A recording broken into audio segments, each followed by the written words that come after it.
ಎಲ್ಲರಿಗೂ ನಮಸ್ಕಾರ. ನನ್ನ ಹೆಸರು ಸೌಮ್ಯ ಅಂತ. ನಾನು ಬೊಮ್ಮನಹಳ್ಳಿ HSR ಇಂದ ಬಂದಿದ್ದೀನಿ. ನನಗಂದ್ರೆ ತುಂಬಾ ಹುಷಾರಿಲ್ಲದಾಗ್ತಾ ಇತ್ತು. ಹಾಸ್ಪಿಟ್ಲು ಅಲ್ಲಿ ಇಲ್ಲಿ ಅಂತ ತಿರುಗಾಡಿ ಸಾಕಾಗೋಗಿದೆ. ಒಂದೊಂದ್ಸತಿ ಸತ್ತೋಗೋಣ ಅಂತ ಅನ್ಸ್ಬಿಟ್ಟಿದೆ. ಆ ಥರ ಆಗಿದೆ ನನ್ನ ಲೈಫಲ್ಲಿ. ಎಲ್ಲ ಕಡೆ ದೇವಸ್ಥಾನಕ್ಕೆ ಹೋಗ್ತೀವಿ, ತಡೆ ಹೊಡ್ಸ್ಕೊಂಡು ಬರ್ತೀವಿ, ಮನೆಗೆ ಬಂದರೆ ತಿರ್ಗಾದೇ ಆಗುತ್ತೆ. ಸುಸ್ತು, ತಲೆನೋವು, ಎದ್ದು ನಿಂತ್ಕೊಳ್ಳೋಕ್ಕಾಗಲ್ಲ, ಎಲ್ಲಂದ್ರಲ್ಲಿ ಬಿದ್ದೋಗೋದು, ಆ ಥರ ಎಲ್ಲ ಆಗ್ತಾ ಇತ್ತು. ಮತ್ತೆ ಹೊಟ್ಟೆ ಊತ ಬರೋದು, ಹೊಟ್ಟೆ ಉಸಿರಾಡೋಕ್ಕಾಗಲ್ಲ, ಊಟ ಮಾಡಿದ ತಕ್ಷಣ ಸುಸ್ತಾಗೋದು, ಉಸಿರಾಡೋಕ್ಕಾಗಲ್ಲ, ಆ ಥರ ಎಲ್ಲ ಆಗ್ತಾ ಇತ್ತು. ಇಲ್ಲಿ ಹೇಳಿದ್ರು 1 ವರ್ಷದಿಂದ ಈ ಥರ ದೇವಸ್ಥಾನ ಇದೆ ಅಂತ. ಬರೋಣ ಅಂತ ಬರೋಕ್ಕೆ ಆಗ್ತಾ ಇರಲಿಲ್ಲ. ಇವಾಗ ಬಂದು 4 ದಿನ ಆಗಿದೆ.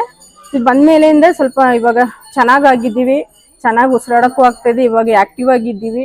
ಮತ್ತು ಇನ್ನೇನೆಂದರೆ ಇಲ್ಲಿ ಫೆಸಿಲಿಟಿ ಚೆನ್ನಾಗಿದೆ. ಕ್ಯಾಮರಾ ಇದೆ, ರೆಸ್ಟ್ ರೂಮ್ ಇದೆ, ಊಟ ಇದೆ 3 ಹೊತ್ತು.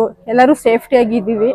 ಚೆನ್ನಾಗಿದೆ ಇಲ್ಲಿ ಫೆಸಿಲಿಟಿ ಮಾತ್ರ ಚೆನ್ನಾಗಿದೆ. ನಮ್ಮ ಥರ ಎಷ್ಟೋ ಜನಗಳು ಈ ಥರ ಹುಷಾರಿಲ್ಲ ಅಂತ ಹಾಸ್ಪಿಟ್ಲು ಅಲ್ಲಿ ಇಲ್ಲಿ ಅಂತ ಅಲ್ದಾಡ್ತಾ ಇರ್ತೀರಾ. ಒಂದ್ಸತಿ ದೇವಸ್ಥಾನಕ್ಕೆ ಅಮ್ಮನ ಹತ್ರ ಬಂದು ಹೋದ್ರೆ ನಿಮ್ಮ ಪ್ರಾಬ್ಲಮ್ ಎಲ್ಲ ಸಾಲ್ವ್ ಆಗುತ್ತೆ. ಒಂದ್ಸತಿ ಎಲ್ಲರೂ ಬಂದು ನೋಡ್ಕೊಂಡು ಹೋಗಿ.